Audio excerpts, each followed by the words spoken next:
Berarti ketika kita menderita, kita kecewa, kita sakit hati, kualitas cinta kita masih sangat jauh dari para guru spiritual. Ya, dari para guru spiritual cinta kita masih sangat jauh sekali. Untuk itu bersabarlah, ya bersabarlah. Kita harus terus menerus untuk bagaimana mengembangkan cinta kasih itu. Maka saya memunculkan cinta akan datang dengan wujud yang berbeda. Ya, ketika kita tidak lelah untuk mengembangkan cinta kasih, yakinlah bahwa kita memiliki ikatan-ikatan kebajikan-kebajikan kita, ya, cinta akan datang, ya, meskipun dengan wujud yang berbeda. Ya, orang-orang di sekitar kita atau siapapun, mereka akan mendekat, ya. Mereka akan ada di sekitar kita meskipun dalam wujud yang berbeda. Untuk itu kita tidak perlu merasa sakit hati, kecewa, ya, kemudian merasa menderita.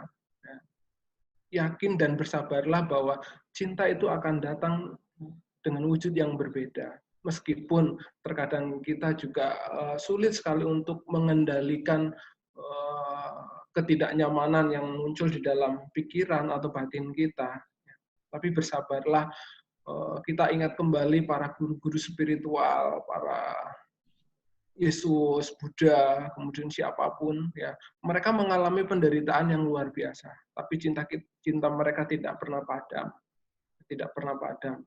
Artinya, ketika kita merasakan hal-hal semacam itu, kekecewaan, sakit hati, ingat para guru spiritual kita, ya, bahwa cinta akan datang dengan wujud yang berbeda. Untuk itu kita nggak perlu merasa tersakiti, merasa kesepian, ya, merasa kesepian. Bunda Teresa selalu mengajarkan cinta kepada semua orang, karena saya kutip sedikit tentang beliau, penderitaan yang paling luar biasa menurut Bunda Teresa adalah merasa kesepian. Untuk itu supaya kita bisa menjadi orang-orang yang selalu humanis, selalu memberi kehangatan bagi orang-orang yang ada di sekitar kita, maka kembangkanlah cinta itu terus-menerus. Terus-menerus hingga benar-benar kualitas cinta kasih kita itu semakin berkembang, semakin berkembang. Sepertinya itu saja, Bante Dirapunyo, Oke, pesan sedikit saya, semoga dapat menginspirasi. Terima kasih. oke, terima kasih Bante. Nah, dengan penjelasannya yang luar biasa, ini saya terinspirasi dari buku Senja beliau itu. Senja adalah sesuatu yang sering ditunggu orang ya. Senja itu menggambarkan sesuatu keindahan walaupun hanya sesaat. Ya, tetapi rasa yang tetap tersimpan di dalam hati itu abadi. Nah, seperti itu. Tapi kenapa seseorang yang menunggu senja setiap sore itu walaupun waktu sore dan berakhir dengan kegelapan, sama ketika kita misalnya menyebarkan cinta kasih kepada orang lain semuanya, ya perlu diingat lagi bahwa jangan pernah berpikir siapa yang layak saya berikan cinta, tetapi sudahkan saya memberikan cinta saya kepada semua orang, ya kepada semua orang, pada semua makhluk di sekitar kita. Kalau berbicara tentang cinta dari agama-agama ini, saya pernah menulis di satu kutipan di buku Kopi Toleransi saya, sebenarnya mengingatkan juga tentang cinta ini. Saya di situ menulis, bila ayat-ayat agama tak mampu mengakhiri dendam dan permusuhan, maka ayat-ayat cintalah yang mampu mengakhiri kebencian dan permusuhan. Jadi memang cinta itulah sebenarnya yang dapat menyatukan istilahnya hal-hal yang berbeda, sesuatu yang bermusuhan. Ketika cinta itu mampu berdampingan, maka disitulah akan timbul kedamaian, kenyamanan. Ya, disitulah akan timbul kebahagiaan. Karena cinta itu bukan hanya sekedar nafsu belakang saja, bukan hanya sekedar cinta kepada seorang pria terhadap wanita dan lain sebagainya, tetapi cinta itu adalah sifat manusia yang sesejak lahir sebenarnya sudah ada di dalam rahim ibu itu. Kita udah diajari dari sejak di dalam kandungan, cinta seorang ibu terhadap anaknya. Nah, kalau di dalam Karania Mita Suca itu kan cinta seorang ibu terhadap anaknya yang tunggal. Sebenarnya bukan hanya anaknya yang tunggal, tetapi cinta seorang ibu terhadap anaknya yang 9 bulan di dalam kandungan. Dia merawat, dia tidak merasa berkorban demi anaknya yang di perutnya, tetapi dia merawat penuh dengan cinta yang tidak pernah meminta balas budi dan jasanya. Tetapi cinta itu sangat luar biasa, ya, yang dia harus menderita, tetapi dia tidak merasa rugi ketika mengandung itu. Oke, bagi teman-teman semuanya yang sudah bergabung di sini, seperti biasanya sesi kedua kita biasanya adalah tanya jawab. Oke, bagi teman-teman yang ingin bertanya, langsung tulis atau langsung ketik di kolom komentar yang ada di bawah itu, ataupun langsung angkat tangan, bisa langsung berbicara langsung, bertanya kepada siapa aja yang ada di layar Anda ini, mau kepada saya, mau kepada calon pendeta Dinal Sitanggang, kepada Bante Badramano, kepada Bapak Pendeta Boy. Nah, di sini ada sudah bergabung dengan kita beberapa orang juga. Nah, bisa Anda bertanya, langsung ketik di sini ataupun langsung berbicara. Ya, memang kalau berbicara dengan tentang cinta kasih ini, cinta adalah membawa kedamaian, benci membawa permusuhan. Cinta adalah mempererat tetapi tidak mengikat. Cinta itu membebaskan, tidak mengikat kita kepada sesuatu yang membawa penderitaan. Ya, kebanyakan cinta di dalam kehidupan kita sehari-hari, cinta yang kita maknai itu kadang cinta yang mengikat dan membuat terikat. Ya, tidak semua cinta keluarga itu membawa kebahagiaan di dalam keluarga karena makna ataupun mengartikan cinta itu masih terbatas. Masih ada istilahnya, oh cinta kan harus berkorban. Cinta kan harus, istilahnya saya harus berkorban. Tetapi cinta tidak berkorban. Kalau Anda sudah berkeluarga, Anda sudah memiliki pasangan, di situ bukan hanya cinta lagi yang di dalamnya, tetapi kewajiban. Kewajiban kita, Anda sebagai seorang mungkin yang berkeluarga, ataupun kewajiban yang berpasangan, bahkan kewajiban kita sebagai manusia adalah mencintai, misalnya mencintai Tuhan beserta seluruh ciptaannya. Kalau kita tidak mencintai ciptaan Tuhan, berarti secara tidak langsung di situ kita membenci Tuhan itu sendiri. Nah, istilahnya dalam bahasa spiritualnya lah, seperti itu. Oke, kawan-kawan, mungkin ada yang langsung mungkin bertanya, atau ada yang mau sharing atau memberi tambahan, bagaimana? Atau yang mau memberi komentar? Oke, Pak Pendeta Boy sudah bergabung dengan kita. Silahkan Pak Boy, bagaimana kabarnya?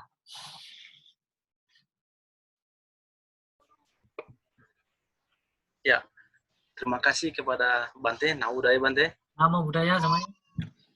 Naudaya juga kepada Bante Mano, salam kenal Bante. Saya Pendeta Boy Tampu Bolon, saya orang Batak. Dan saya melihat junior saya, Saudara Hodinel Sitanggang ya. Saya bangga dengan Saudara Hodinel Sitanggang. Sama alumni SKT, alumni SKT ya? Ya betul, betul. Alumni. Ya, saya pikir bukan menanggapi ya Bante ya, tapi menambahi sedikit saja. Karena memang kalau cinta dan kasih saya pikir itu berkaitan. Antara saya dan Bante Dira Punyo, dan bukan ada lagi wadah aku dan dia, tapi sudah kita. Nah, itu cinta itu bukan buku toleransi. Ya betul. Jilid kedua. Iya. Jadi kalau berbicara tentang cinta, saya pikir bukan jatuh kepada pemuka ataupun kepada agama ataupun intisari syair dari agama itu tersendiri. Saya pikir jatuh kepada ego para pemuka barangkali Bante, kepada Pak Hodinal. Karena bagaimana kita menguasai diri kita sendiri, kalau kita katakan cinta kepada orang lain, sementara kita belum mawas diri terhadap kita sendiri. kita tidak tahu siapa diri kita sendiri. Bagaimana mungkin kita bisa mengatakan saya cinta kepada kamu atau kita begitu. Saya pikir introspeksi kepada pribadi tersendiri atau personal egonya tersendiri begitu. Ketika kita sudah menguasai siapa diri saya sendiri atau kita, ya kita mungkin secara refleks dari segi spiritual kita juga langsung tercermin begitu. Kepada Bante Mano, saya kenal dengan Bante Dirapunyo ketika saya berkunjung ke vihara. Saya melihat keseharian Bante. Saya melihat adalah ketulusan di situ. Awalnya ketika saya bergabung dengan Bante, saya ada penolakan begitu dalam diri saya sendiri. Karena saya tidak ada pemikiran ataupun tidak ada wawasan tentang bagaimana seorang biku. Dan saya melihat ternyata ini perlu ada cerminan kepada diri saya sendiri. Begitu Bante Mano. Jadi saya melihat bahwa ternyata Bante Dirapunyo welcome dan terbuka kepada orang lain. Dan saya teringat dengan perkataan dari mantan presiden kita, Pak Abdul Wahid, Pak Gus Dur mengatakan, jikalau kita berbuat baik, orang tidak akan tanya bagaimana, siapa agamamu. Tapi mari kita berbuat baik, karena di situ ada cinta. Dan saya juga teringat dengan salah satu ungkapan seorang aktivis sosial yang bernama Togu Simurangkir. Katanya begini, saya berbuat baik bukan karena saya sudah baik, karena Tuhan telah baik kepada saya, sehingga saya harus berbuat baik. Bukan karena lingkungan, tapi karena memang Tuhan pencipta sudah baik bagi saya, sehingga tidak ada alasan untuk tidak berbuat baik. Nah, saya pikir dalam hal cinta ini, ya kita bergabung dalam satu wadah ini juga adalah cinta, saya pikir. Dan saya melihat ada senyuman yang tulus dari kita semua, ya inilah cinta sebenarnya, saya pikir. Saya pikir itu yang untuk memulai. Saya pikir terima kasih kepada Bante Mano yang telah hadir, Bante Dirapunyo yang mengundang saya juga, dan juga pada saudara Hotinal dan kepada kita semua. Salam kebajikan. Salam kebajikan. Ya, jadi intinya di sini antara kita itu sebenarnya tidak lagi taraf cinta ya, tetapi kita udah taraf kemesraan. Ya, kemesraan. Kemesraan itu biasa sebenarnya lebih mendalam dari cinta sendiri. Nah, saya kalau berbicara tentang kemesraan, saya memiliki satu pengalaman yang tak terlupakan sampai sekarang. Ketika saya tinggal di pesantren di Madura waktu itu, Bante kesini mau ngapain katanya? Oh, saya kesini mau mengajarkan, mau menyebarkan virus, gitu kan? Bukan virus corona ya, tetapi akan menyebarkan virus-virus cinta dengan cara kemesraan. Kenapa kemesraan? Ketika kita mesra kepada orang lain, kepada siapapun, sebenarnya di dalam kemesraan kita, di dalam kebersamaan kita, kita bersama alam semesta, bersama mungkin binatang, kepada orang lain, semua makhluk. Ketika kita mampu menempatkan dia di dalam kondisi yang mereka nyaman, karena cinta itu kan, cinta itu sendiri membuat kenyamanan kepada apapun yang di sekitar kita, bukan hanya kepada makhluk, tetapi tanaman ya, tanaman yang kita rawat dengan penuh cinta. Ya, tanaman itu, tanaman kan istilahnya apa ya? Tumbuhan hidup, tumbuhan ya, bukan makhluk hidup. Itu saja akan menghasilkan keindahan yang bisa kita nikmati. Ya, tanaman, bunga, ketika kita merawat dengan penuh cinta kasih, dengan penuh benar-benar tanpa mengharapkan dia berbunga, itu dia akan menghasilkan bunga ya. Seperti tanaman saya yang ada di depan saya ini, sebenarnya saya punya satu tanaman seperti kaktus ini, ya, bunga kaktus ini. Katanya kaktus ini kan bunga yang kuat, tetapi ketika dia benar-benar dirawat dengan baik, dirawat, disiram, diperhatikan, ternyata dia membawa kebahagiaan bagi kita, keindahan. Ada rasa puas, ada rasa bukan lagi gembira, tapi bahagia, walaupun dari benda yang mungkin tidak bisa memberikan cintanya lagi kepada saya, karena saya sudah merasakan mendapatkan cinta dari alam semesta ini. Ya, walaupun saya sendiri, tapi saya tidak pernah merasa kesepian, seperti Bang Dinul tadi, karena tidak ada kesepian di dalam diri saya. Itu sudah melebur dalam secangkir kopi, istilahnya. Ketika ada kopi, kesepian di situ sudah melebur ke dalam secangkir kopi itu sendiri. Oke, teman-teman, jadi di sini sudah ada beberapa pertanyaan yang masuk, tetapi saya kasih satu kesempatan untuk teman-teman yang di sini. Di sini ada Gita mau tanya, ya mana yang namanya Gita. Oke, silakan Gita, bila ingin bertanya, langsung berbicara lebih bagus. Mau tanya sama siapa, perkenalkan dari mana, mau tanya sama siapa, boleh. Silakan Gita. Ya, terima kasih atas kesempatan ya Bante. Iya. Salam Namo Buddhaya. Namo Buddhaya. Salam sejahtera untuk Gambarnya nggak ada ya? Pendeta. Iya, nggak ada. Malu Bante. Wah, malu-malu. Gak apa-apa kan ya? Ya. Bante, aku mau nanya untuk Bapak Pendeta. Ini di Kristen dibilang, karena begitu besar kasih Allah akan dunia ini sehingga dia mengorbankan anaknya yang tunggal supaya orang yang percaya bisa hidup kekal dan tidak binasa. Pertanyaannya, kenapa harus ada yang dikorbankan ya? Oke. Di Kristen dulu harus pakai korban hewan seperti domba. Kemudian Isa, Nabi Abraham juga mau dikorbankan walau nggak jadi. Lalu di Kristen terakhir Yesus atau Nabi Isa juga dikorbankan. Kenapa harus ada darah ya untuk berkorban? Apakah itu tanda kasih Tuhan kepada manusia? Mohon maaf kalau salah. Oke. Nah, jadi ini kepada pembicara kita dulu, Bapak calon pendeta Dinal Sitanggang, silahkan menanggapi pertanyaan ini dari saudari Gita. Silakan Pak Dinal. Oke, selamat malam Mbak Gita. Ya, selamat malam.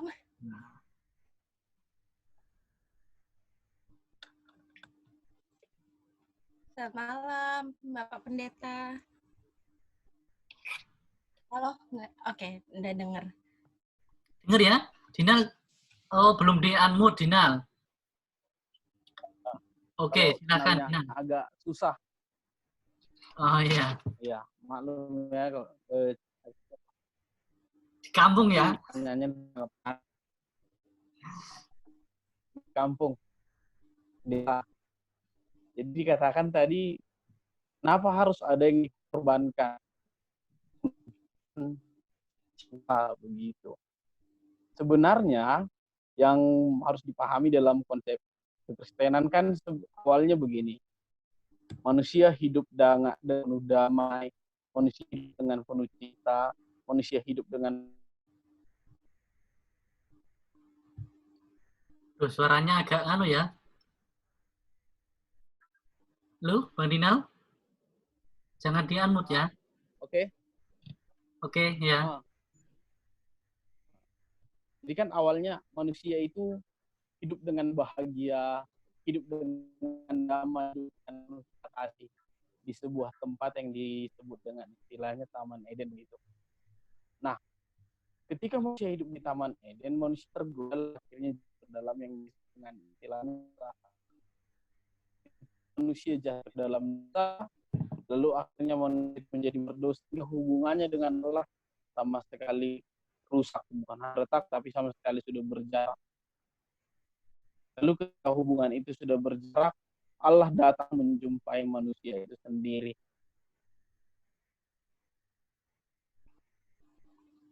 Oke, mungkin Bang Dinal sedikit ada gangguan sinyal teknis ya. Oke, Bang Dinal, kedengaran? Oke, Bang Dinal sepertinya ada kegangguan teknis. Mungkin bisa saya minta kepada Pendeta Boy untuk mungkin menjawab dari pertanyaan ini. Silakan Pak Pendeta Boy. Untuk di sini ada 2 pendeta, yaitu senior dan juniornya. Mungkin sekarang silakan Pak Boy untuk menjawab pertanyaan ini. Ya, terima kasih kepada Bante. Saya pikir Bante kepada Bapak Hodinal lah dulu yang menanggapi, karena saya bukan pembicara di sini begitu. Karena di sini sepertinya Pak Dinal hilang kontak, keluar dari ini ya, Kenyataan. Keluar dari kenyataan ini. Sinyalnya saya sangat menyayangkan sekali sebenarnya ini. Tidak ada cinta untuk dia di sana ini sepertinya. Ya mungkin Halo Bante. halo Bang Dina. Sudah terhubung. Ada? Ya. Tes. Ada Bang, Oke. ada Bante. Silakan dilanjut Pak Dinal.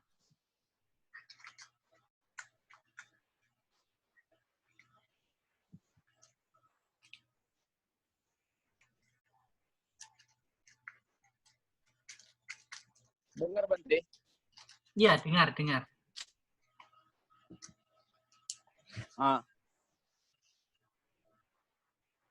Nah kan, Bang Boy, Pak Pendeta Boy gimana ini sinyalnya? Oke, terima kasih Bante. Saya pikir cinta itu juga harus sabar ya. Ya, Bang Dinal, bisa?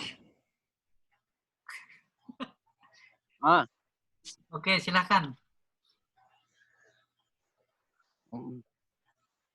Jadi pertama minta maaf ya, signalnya memang sepertinya kali ini agak sedikit kacau. Sudah saya maafkan. Mungkin faktor cuaca. Iya. Jadi tadi yang dibilang Pak Gita itu menarik. Apa harus ada dikorbankan begitu. Jadi sebenarnya yang dikorbankan itu, yang kenapa Yesus harus menjadi korban, itu untuk mengganti supaya manusia itu tidak lagi menjadi orang yang berdosa, supaya manusia itu dibebaskan. Lalu ketika pertanyaan timbul, bukankah tadi katanya cinta kasih tidak memerlukan pengorbanan? Begitu. Akan tetapi yang Ya, halo. Sepertinya memang ini sinyalnya agak berbeda ya. Sinyalnya. dengar Bante? Ya, putus-putus sedikit. Putus. Iya, jadi tadi yang dimaksud itu sebenarnya kematian Yesus itu adalah gantiin umat manusia. Jadi supaya manusia tidak lagi berdosa, supaya manusia tidak lagi diperbudak oleh kematian, maka Yesus sebagai menggantikan gitu. Jadi tadi pertanyaan, bukankah cinta itu tanpa harus berkorban? Kenapa harus dikorbankan? Di dalam konteks ini adalah ketika manusia berdosa, maka manusia itu sudah tidak lagi sepenuhnya menjadi milik Allah. Maka harus ditebus kembali. Untuk menebus itu memerlukan sebuah kurban, memerlukan sebuah ganti begitu. Jadi harus ada yang digantikan. Lalu digantikan dengan pengorbanan oleh Yesus Kristus itu sendiri. Oleh karena itu, di situ dikatakan, disitulah bentuk cinta kasih Allah itu. Bahwasanya dia mau dan dia rela berkorban untuk menggantikan umat manusia. Yang kalau sebenarnya bisa saja dibiarkan, akan tetapi karena cinta kasihnya, akhirnya Yesus memilih untuk mengorbankan dirinya sendiri, menggantikan umat manusia, supaya manusia itu tidak binasa. Begitu. Jadi konsepnya sebenarnya bukan pengorbanan seperti yang kita pahami, akan tetapi itu adalah kalau aku melihat sebuah proses pergantian. Supaya manusia, karena manusia sudah melakukan kesalahan, lalu kesalahan itu digantikan. Gitu. Di situ tidak oleh tidak Yesus ada Kristus itu istilah sendiri. pengorbanan ya. Kenapa tidak? Kalau dikatakan kenapa tidak seperti di dalam perjanjian lama, itu ada korban daging dan lain sebagainya. Darah Yesus yang sudah curah itu yang menggantikan korban daging itu. Artinya kita tidak lagi melakukan pengorbanan seperti itu. Karena apa? Karena Yesus sudah menggantikan semuanya. Begitu mungkin sederhananya, Bante. Oke, Terima kasih. Nah, di sini ada juga yang mengasih satu jawaban dari Bang Jeremy di dalam chat ini. Kasih Allah sebagai cerminan kekeluargaan. Yohanes tidak bicara hamba atau pengorbanan atau menderita, tetapi Raja Israel.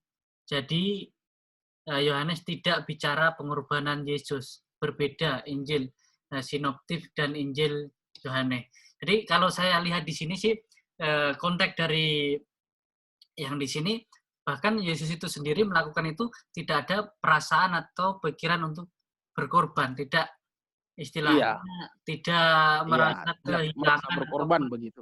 Penderitaan sama sekali. Oke, sangat menarik sekali teman-teman. Jadi di sini sesi kita pada malam hari ini sangat menarik sekali kalau berbicara tentang cinta. Sebenarnya di dalam agama Buddha itu sendiri ada ketika Buddha itu menjadi bodhisattva, karena sebelum menjadi Pangeran Siddhartha, seorang Buddha itu pernah kelahiran-kelahiran sebelumnya juga menjadi manusia, menjadi hewan, dan lain sebagainya. Bisa menjadi seorang bodhisattva pernah di situ ada pernah menjadi kelinci. Di situ ada satu kisahnya, menjadi kelinci ketika melihat harimau yang terkurung terjebak anak harimau dengan ibunya. Ketika ibunya lapar, sebenarnya mau memakan harimau itu, tetapi cinta kasihnya kelinci itu, dia lompat untuk mengorbankan dirinya. Di situ sebenarnya tidak ada istilahnya rasa berkorban. Ya, memang intinya di sini ketika kita melakukan sesuatu atas dasar cinta, hendaknya memang tidak ada pikiran istilahnya pengorbanan atau berkorban. Atau kita, saya berkorban untuk pasangan saya berkorban untuk keluarga saya kerja keras ini berkorban demi keluarga saya, tidak ada. Tetapi sudah masuk dalam kewajiban. Kalau saya tekankan di sini adalah kewajiban. Bagaimana kita sebagai seorang manusia, sebagai seorang pemuka, kita istilahnya menginjil, ataupun kita ceramah dhamma, ataupun kita berkhotbah, itu bagian dari cinta kita kepada umat-umat masing-masing. Dan di situ tidak ada merasa berkorban, ataupun tidak ada istilahnya terpaksa. Semua itu saya lakukan, kita lakukan memang atas dasar, ya memang saya harus melakukan seperti itu. Ya, mungkin itu definisi cinta yang kita bahas pada malam hari ini, karena waktunya juga sudah sedikit lagi, sudah mau habis waktunya, sudah 2 sesi kita pada malam hari ini. Mungkin di kesempatan lain kita akan berbicara tentang cinta lagi, ataupun topik yang lainnya yang sangat menarik. Mungkin dengan siapa nanti kita akan berbicara, mungkin dengan saya dan yang lain semuanya. Pesan dari saya di sini adalah bagaimana kita mengembangkan cinta kita untuk kedamaian. Kedamaian di sini bukan hanya kedamaian antar agama ataupun antar suku, antar bahasa, tapi kedamaian terhadap diri kita sendiri. Ya, terhadap diri kita sendiri. Kalau seperti yang disampaikan oleh Bapak Pendeta Boy tadi, di dalam buku Kopi Toleransi saya menulis di situ, cinta dan ego tidak bisa menemukan kebahagiaan. Ketika Anda ingin bahagia, maka lepaskan dulu egomu, kembangkan cintamu, maka kebahagiaan di situ akan muncul. Jadi ketika cinta dibarengi dengan ego, dibarengi harus, kalau dia baik sama saya, kalau dia mencintai saya, maka saya akan cinta sama dia. Kalau dia berkorban untuk saya, maka saya akan mencintai dia. Nah, di sini kan ada satu pengorbanan, ada satu imbal balik. Karena cinta di sini sebenarnya memberi, bukan meminta. Cinta adalah di sini kita melepaskan, memberi kebebasan. Di dalam Brahma Wihara dikatakan oleh Sang Buddha itu sendiri bahwa hakikat tertinggi dari cinta adalah tidak ada kepemilikan, tidak ada keterikatan, tidak ada istilahnya nafsu untuk memiliki, nafsu untuk menguasai atau keuntungan, tetapi cinta itu adalah membebaskan, cinta adalah membahagiakan, dan cinta tanpa belas kasih, tanpa meminta. Jadi kembangkanlah cinta kasih kita, bukan hanya sekedar di kata-kata, bukan hanya sekedar syair saja, tetapi bagaimana cinta itu mampu merasuk ke dalam jiwa kita, di dalam tutur kata kita dan tindakan kita setiap harinya. Oke, teman-teman, untuk sharing kita pada malam hari ini mungkin sampai di sini. Bila ada waktu dan kesempatan, semoga kita nanti bisa berjumpa lagi. Nah, di sini ada request Bante, closing statement-nya dengan puisi Bante dong. Oh ya, oke. Mungkin saya akan membacakan satu puisi di dalam buku Kopi Toleransi ya, tentang cinta. Oke, saya lihat dulu di yang halaman berapa.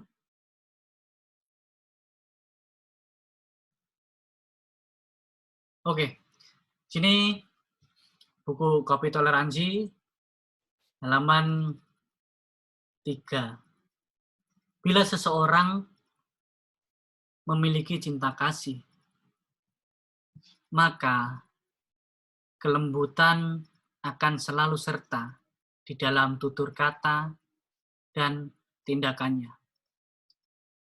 Bukan cinta kasih jika masih memilih, dan bukan ketulusan bila masih mengharapkan imbalan. Cinta adalah cara terbaik untuk membebaskan kebencian, karena cinta kasih adalah resep terbaik untuk menyembuhkan iri hati, benci, dan permusuhan. Oke, sekian, terima kasih. Terima kasih semua untuk kawan-kawan yang sudah bergabung, dan saya ucapkan terima kasih kepada calon pendeta Dinal, dan terima kasih juga kepada Bapak Pendeta Boy. Terima kasih juga kepada Bante Badramano. Di sini saya akan menyebutkan, di sini ada beberapa yang bergabung. Terima kasih kepada Yaheriki Bagas Eko. Ya, ini kepada Bagas Eko, kepada Ibu Erika, kepada Saudari Devi, Jeki Gracion, dan kepada Amoy, kepada Jeremy, ini kawan kita Jeremy, Anda bergabung di sini, kepada Senja, kepada Gita, kepada Sipong, kepada Pausan, Novia, Maida, dan Stephen. Ya, terima kasih, selamat malam, semoga cinta selalu menyertai kita semua. Cinta harus kita tumbuhkan dari pikiran, perkataan, perbuatan, sehingga hidup kita diselimuti oleh cinta. Walaupun mungkin yang masih hidup dalam kesendirian, Anda tidak akan pernah merasa kesepian, karena Anda sendiri mampu mencintai diri kita sendiri. Kehidupan adalah cinta, cinta adalah kehidupan. Selamat malam, terima kasih, Namo Buddhaya, Shalom, Assalamualaikum warahmatullahi wabarakatuh, Om Swastiastu, salam kebajikan untuk kita semuanya. Tetap di rumah, jaga kesehatan, jaga diri, jaga semuanya dijaga agar kondisinya tetap baik-baik saja. Sekian, terima kasih, selamat beristirahat semuanya.